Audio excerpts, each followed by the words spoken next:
I'm Jess Daily with Mainstay Farming Partnership.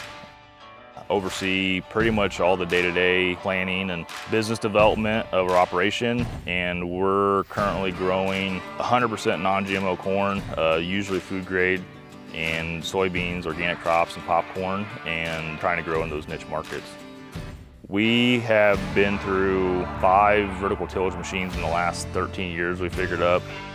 We were looking for something a little bit more aggressive and a little more reliable and heavy and be able to hold up to variable soil conditions. So we made the switch to the Catros because we felt like it would solve some of the issues we had on our previous short disc. We've now went through almost 2 full seasons with it, and it by far does the most acres out of all of our implements. And besides routine maintenance and changing blades and some things like that, it's been extremely reliable, especially in we can almost walk across some fields on rocks. I mean, so that's always the number one thing, is just how well does it hold up in our conditions, and it's held up extremely well.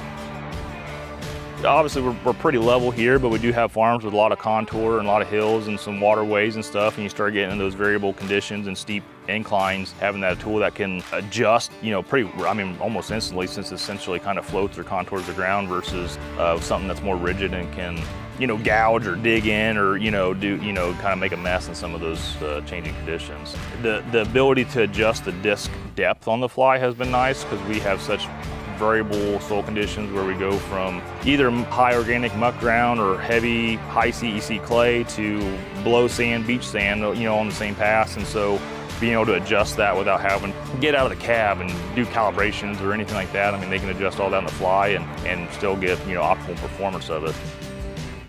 And the other thing too that we're starting to see more issues with, and it depends on the time of year and the moisture in the ground and stuff, but some of the other high-speed discs was plugging issues and material flow through. So there's high material flow, and obviously if you're running those coulters deeper, you're moving more trash, you're moving more residue, you're moving more dirt.